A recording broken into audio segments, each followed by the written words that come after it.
ఈ వీడియోలో నెట్ఫ్లిక్స్లో సబ్స్క్రిప్షన్ ఎలా క్యాన్సిల్ చేయాలి అనేది అయితే చూద్దాం. సో దానికి గాను ఫస్ట్ ఆఫ్ ఆల్ నెట్ఫ్లిక్స్ యాప్ని అయితే ఓపెన్ చేయండి.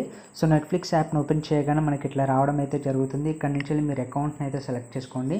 అకౌంట్ని సెలెక్ట్ చేసుకున్నాక ఇక్కడ మై అకౌంట్ అనే ఆప్షన్ అయితే ఉంటుంది. మీ అకౌంట్ ఉండి మై నెట్ఫ్లిక్స్ అనే ఆప్షన్ దాని మీద అయితే ట్యాప్ చేయండి. ట్యాప్ చేశాక ఇప్పుడు టాప్ రైట్ కార్నర్లో 3 లైన్స్ అయితే కనిపిస్తాయి. ఆ 3 లైన్స్ మీద ట్యాప్ చేయండి. ట్యాప్ చేశాక ఇక్కడ మనకి యాప్ సెట్టింగ్స్ అనే ఆప్షన్ కనిపిస్తుంది. లేదంటే అకౌంట్ మీద అయితే క్లిక్ చేయండి. షార్ట్కట్గా అయితే ఉంటుంది. అకౌంట్ మీద అయితే ట్యాప్ చేయండి. ట్యాప్ చేయగానే మన అకౌంట్కి సంబంధించిన చాలా డీటెయిల్స్ అయితే దీంట్లో లోడ్ అవుతాయి.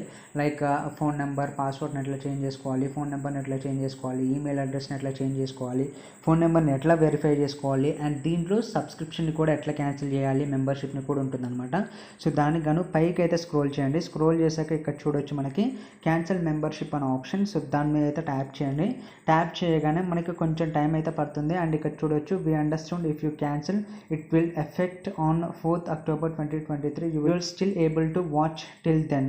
సో నేను యాక్చువల్గా సబ్స్క్రిప్షన్ అనేది 4th సెప్టెంబర్కి అయితే తీసుకున్నాను. ఇది 4th అక్టోబర్ వరకు అయితే నాకైతే వస్తుంది. అంటే 1 మంత్ అయితే ఈ సబ్స్క్రిప్షన్ తీసుకున్నది అయితే ఎటు పోదు ఫ్రెండ్స్. సో ఒకవేళ మీరు నెక్స్ట్ మంత్ నుంచి వెళ్ళి క్యాన్సిల్ చేయాలి అని అనుకుంటున్నారు అనుకోండి, ఇక్కడ ఫినిష్ క్యాన్సిలైజేషన్ మీద క్లిక్ చేయగానే నెక్స్ట్ మంత్ నుంచి వెళ్ళి మీకు క్యాన్సిల్ అయిపోయింది అనమాట. కొంతమంది ఏంటంటే ఆటో టాప్అప్ని పెట్టుకుంటారు, మంత్కి అదే అయిపోద్ది. మీరైతే క్యాన్సిల్ అయితే చేయొచ్చు అనమాట. ఫినిష్ క్యాన్సిలైజేషన్ మీద క్లిక్ చేయగానే అదైతే క్యాన్సిల్ అయితే అయిపోతుంది. సో నేనైతే ఫినిష్ క్యాన్సిలైజేషన్ మీద క్లిక్ చేశాను.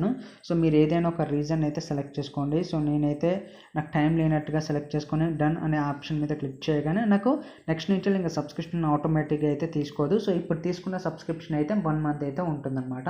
సో ఇట్లా మీరు సబ్స్క్రిప్షన్ అయితే క్యాన్సిల్ అయితే చేయొచ్చు. ఈ వీడియో అయితే ఇంతే ఫ్రెండ్స్. ఈ వీడియో కనుక మీకు యూస్ఫుల్ అయినట్లయితే లైక్, షేర్ అండ్ సబ్స్క్రైబ్ చేయండి. Thank you.